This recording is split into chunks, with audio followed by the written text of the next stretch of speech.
So when you think about the internet, what comes to mind? Probably something like the cloud, right? Or maybe Wi-Fi signals buzzing all around us.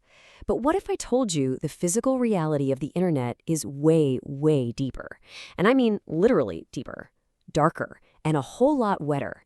The true backbone of our digital world isn't in the sky, it's lying on the bottom of the ocean. Yeah, you heard that right. A staggering 99% of all international data, every single email, every video call, every cat video you send across a continent, it doesn't travel by satellite. It travels through this massive, hidden network of undersea cables.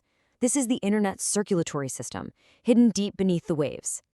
So forget that fluffy idea of a cloud. This is the real map of the internet. It's a sprawling web of physical lifelines. And if you look closely, you can see these really strategic choke points.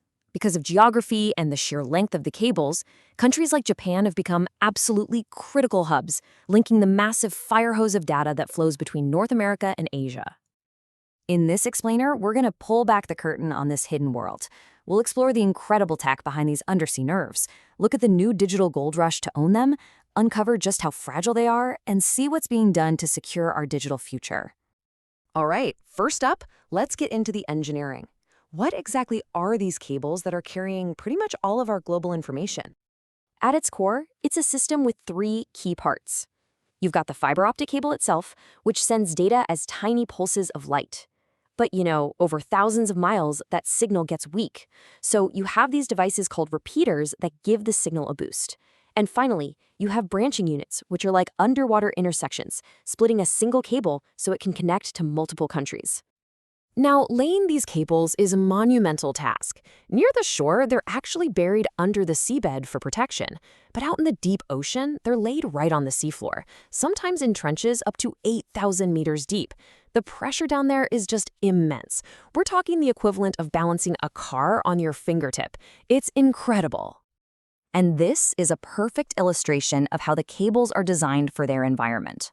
On the left, you've got a shallow water cable.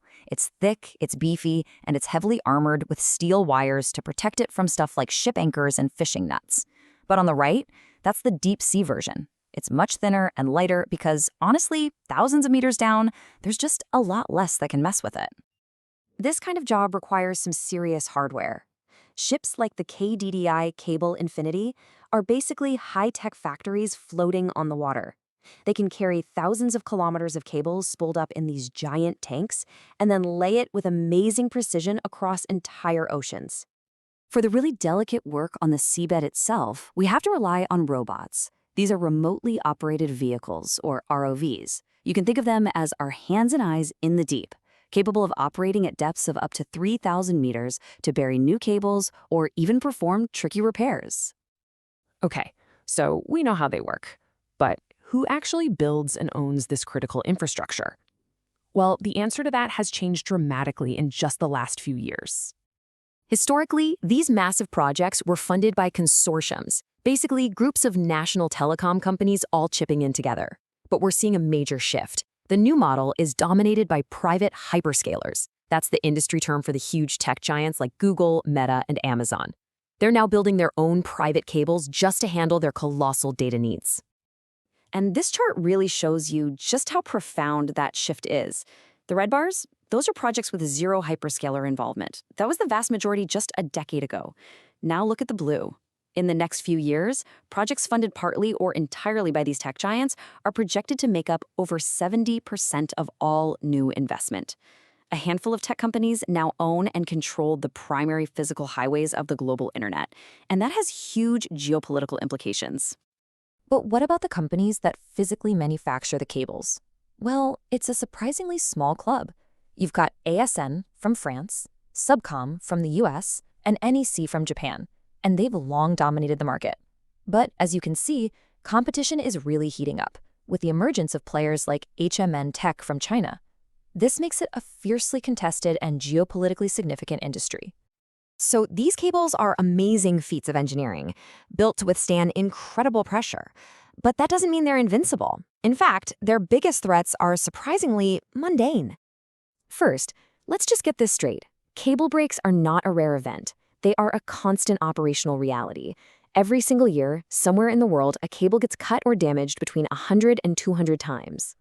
So what's causing all these breaks? Is it spies? Or maybe sharks? Nope. As this chart shows, over 60% of all faults are caused by everyday human activities. Fishing, especially from trawlers, and ships dropping anchor are by far the biggest culprits. So where are these accidents happening most often? This map is a repair heat map. The darker the color, the more frequent the damage. And you can see a clear hotspot, the crowded and relatively shallow waters of East and Southeast Asia, right around Japan, are one of the riskiest places in the world for these vital data arteries. And this is where a global risk becomes a really sharp national pressure point. It's the issue of concentration. The vast majority of Japan's international cables, those lifelines we saw, land in just two coastal areas, Minamoto and Shima. A single localized event here, whether it's an accident or a natural disaster, could have massive repercussions. This growing awareness of both the importance and the vulnerability of undersea cables is now prompting governments around the world to act. So what does that response look like?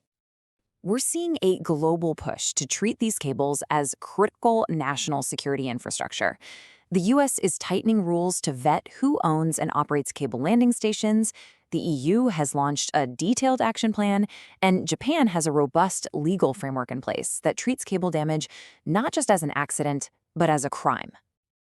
And looking ahead, countries are planning for a more resilient future. This is Japan's vision for the 2030s. The plan is clear: build more redundancy. That means diversifying the routes that cables take and, crucially, decentralizing the landing stations away from those two choke points we saw earlier to create a more robust and secure national network.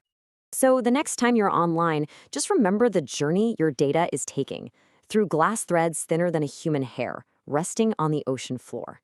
And that leaves us with a critical question.